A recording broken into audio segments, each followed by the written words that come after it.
وَلِسُلَيْمَانَ الرِّيحُ غُدُوُّهَا شَهْرٌ وَرَوَاحُهَا شَهْرٌ، اور ہم نے ریحا وَلِسُلَيْمَانَ الرِّيحَ، اور ہم نے حکم دے دیا تھا ہوا کو اور مسخر کر دیا تھا سلیمان کے لیے کہ صبح کو وہ چلتی تھی تو 1 مہینے کی مسافت تک حضرت سلیمان کو لے جاتی تھی.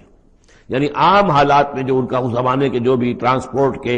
اور جو بھی مینز آف کمیونیکیشن تھے، تو 1 مہینے میں جو مسافت طے ہو سکتی تھی وہ تیز ہوا جو حضرت سلیمان کے حکم سے چلتی تھی، تو صبح کے وقت وہ صرف ایک صبح میں وہ اتنی دور تک سفر کرا دیتی تھی. وَرَوَاحُهَا شَهْرٌ، اور اسی طریقے سے شام کی منزل بھی 1 مہینے کی مسافت. وَأَصَلْنَا لَهُ عَيْنَ الْقِطْرِ، اور ہم نے اس کے لیے جاری کر دیا تھا ایک چشمہ پگھلے ہوئے تانبے کا. وَمِنَ الْجِنِّ، اور جنات میں سے ہم نے ان کے تابع کر دیے تھے، مسخر کر دیے تھے، مَن يَعْمَلُ بَيْنَ يَدَيْهِ، جو ان کے سامنے مشقت کرتے تھے، مزدوری کرتے تھے، ان سے کام لیتے تھے حضرت سلیمان بِإِذْنِ رَبِّهِ، اپنے رب کے اذن سے. وَمَن يَزِغْ مِنْهُمْ عَنْ أَمْرِنَا، اور جو کوئی بھی ان میں سے ہمارے حکم سے کوئی سرتابی کرتا تھا، ٹیڑھا ہوتا تھا، نُذِقْهُ مِنْ